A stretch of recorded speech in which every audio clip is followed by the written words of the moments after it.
Hey guys, welcome back to Contest Prep University. I'm Joe Klemczewski with Adam Atkinson. We are in episode 4 of our series on the disciplines of a competitive life.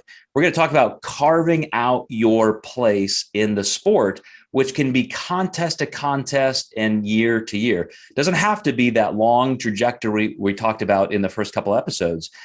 But I think of the pursuit we all have, which is to win. And when I spoke earlier about being 15 years old and having outlined my entire potential career, it ended, and you can laugh at this if you want, at being Mr. Olympia.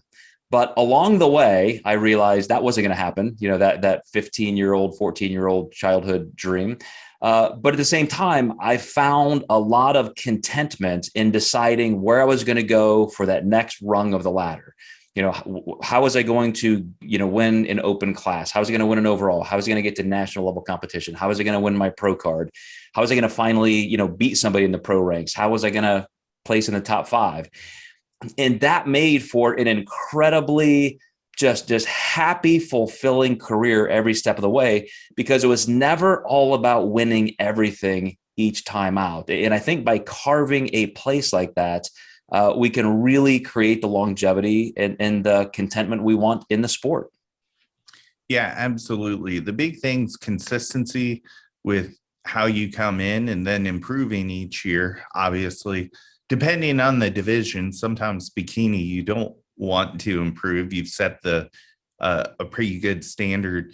But yeah, I think that I really like that you changed appropriately your expectation too on, and I realized that too really early in my journey. I had started working out for my first 4 months and was looking at Flex magazine, and with how fast I was growing, I was like, maybe 5 or 6 years I will be here. And then I hit my first plateau and I thought I'd be running smooth again. And that result was even a little slower than the last one. And I thought, man, this is going to take 10 years now. And then I started thinking maybe 20 and then you start finding out there's a lot more things going on behind scenes.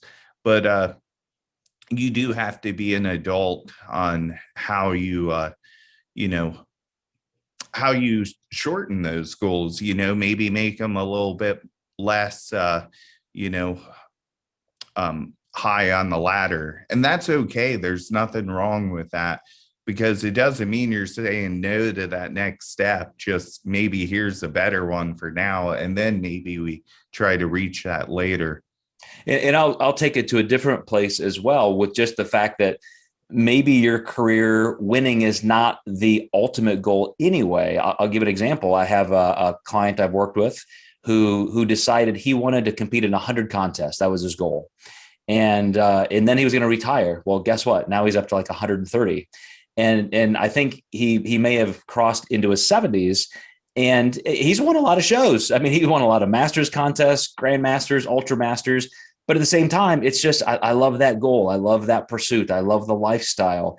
And so those numbers in how many years in a row can I compete and so forth, that became part of the actualization and his priority that really gave him some fulfillment. So I think of other people who do it as part of their career, maybe as a coach. And yes, even though, it'd be great to win everything and win the biggest titles in the world, but sometimes it's just being able to show your clients that you're in it with them and you're doing this for all the right reasons. And you're sharing that journey with them. I mean, that can be a big part of the enjoyment. Maybe at different times, it's kind of a comeback gut check. I have, at my age, I have a lot of friends who have competed, and then all of a sudden they show up 10, 15 years later and say, I want to do a master's show. I want to get back in my best shape ever and really have fun. And that becomes a goal. So it doesn't always have to be about that first place medal hanging around your neck. Right. Absolutely. One last thing I'll kind of say about career, because I think this is an important note. I know a lot of coaches listen to us, Adam, and most people, not only in the general population, but even in the competitive world, they respect what it takes just to be a competitor. So I would not consider it a failure, and I would take a lot of pride in whatever level you can boast along the way. So you can say you're a national level competitor. You can say you're a state champion. There are so many ways to look at and enjoy what you have accomplished, even though it may not be the top rung on the ladder. Yeah, absolutely. I completely agree with that. All right, man. Well, let's head on to episode 5. We'll let you guys wrap this one up with that final word, and we'll see you next time when we start talking about how you can make even just the most minute parts of your daily competitive life as tremendous wins toward a successful long-term career. We'll see you next time in Contest Prep University.